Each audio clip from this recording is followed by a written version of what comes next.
是卤熟的。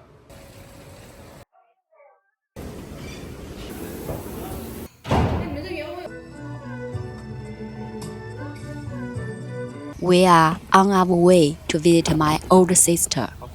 I really don't know how to explain what I feel when I go see her. It's a quiet emotion, something that's been there for a very long time. As I watch the scenery from the window, the memory slowly comes back to me. I was born in 1994. Back then, China's one-child policy was at its strictest. My parents already had a daughter, my older sister, but my father still wanted a son. I'm still lost in those memories when we arrived at the high-speed rail station. We booked an early train so we could arrive before lunch.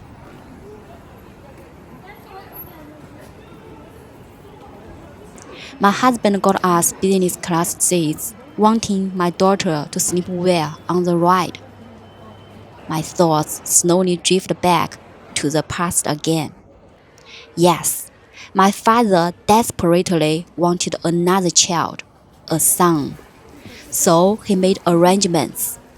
Quietly, carefully, he found a village far enough away that nobody knew our home. That's where my mother went to give birth. My mother told me once, just once, when I was older, that on the day I was born, my father came in, looked at me, and turned away. He barely spoke for the rest of the day. Back then, the fine for having a second child was enough to wipe out a family's savings.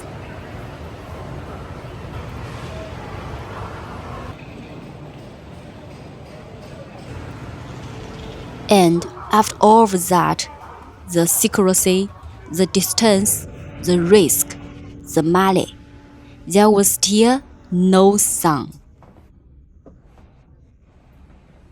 Just me.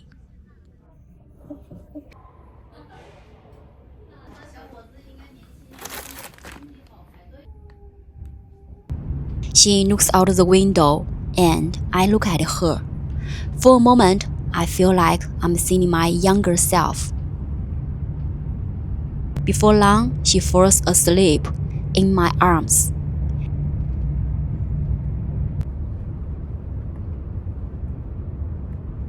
My father never said he was disappointed. He wasn't that kind of man.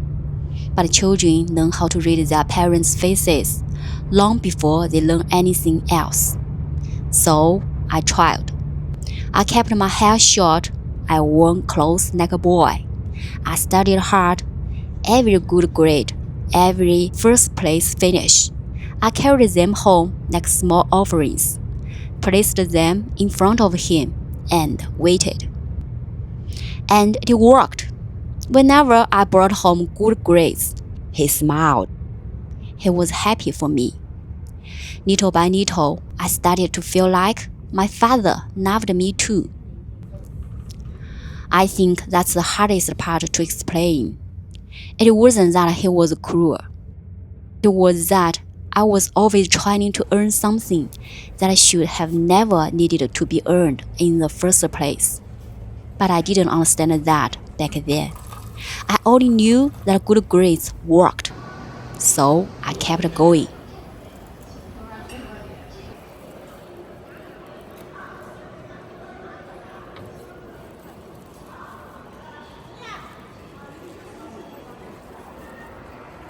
Three hours later, we arrived in Hefei.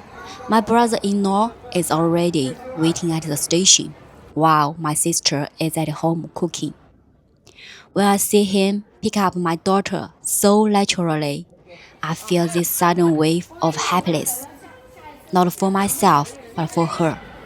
She is completely loved by everyone around her. She doesn't have to do a single thing to earn it. 没有了，就一个大箱子，很重。要不要喝点水？ Her face feels quiet, slower, more grounded. Every time I come here, something inside me settles down because my sister is here.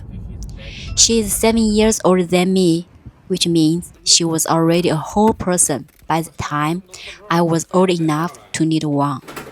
Whenever something upset me as a child, she was usually the first person I went to. And now, somewhere inside that apartment, she is cooking a meal for us. We are there now.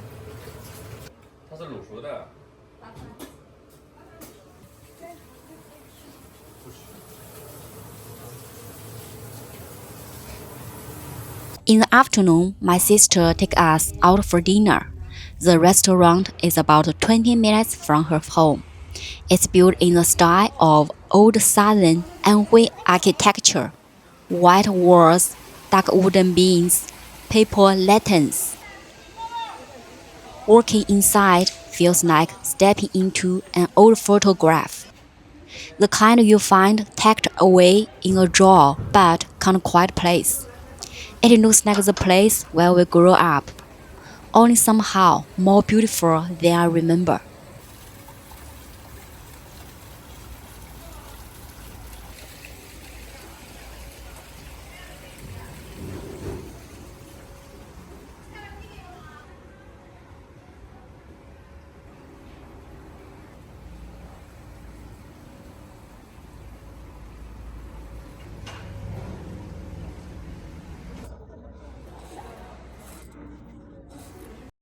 Are you happy?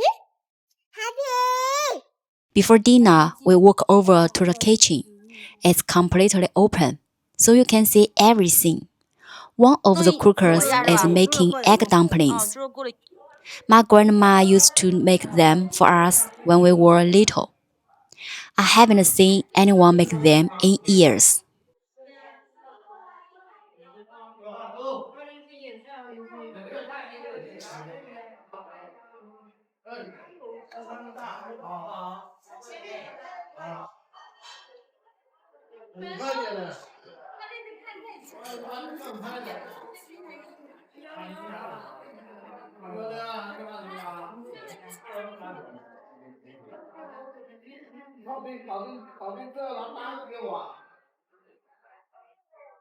There are also wooden felt stoves.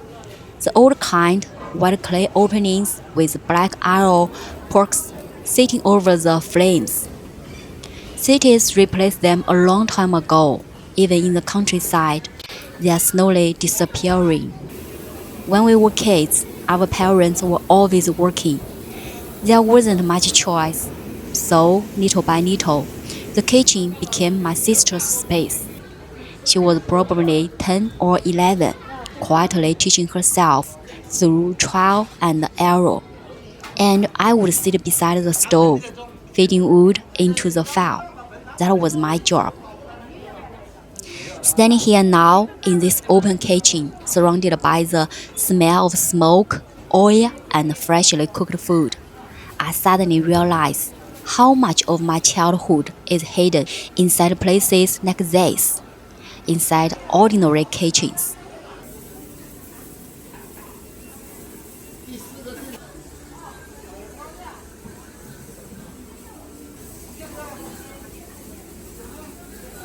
My sister is ordinary dinner while the waitress introduces each dish.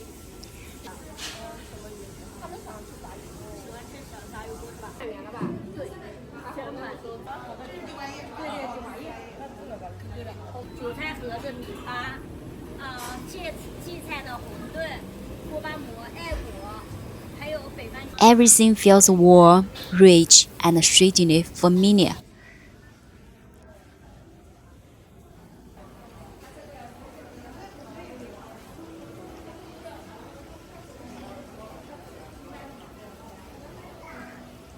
After we order, we head inside to wait for eating.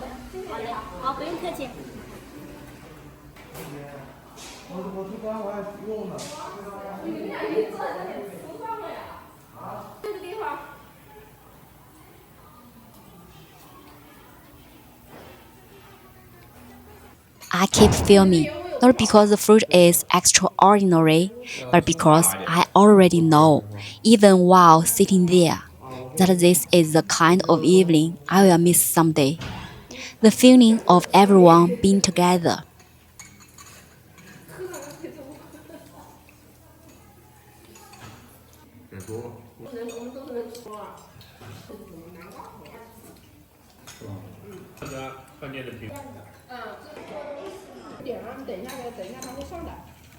As the live music begins to fill the restaurant, listening to the beautiful melody, I suddenly realized something.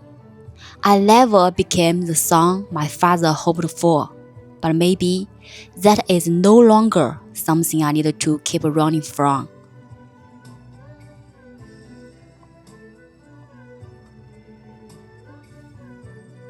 If you're new here, I'm Bella Wang and I live in Shanghai. Thanks for watching. See you in the next video.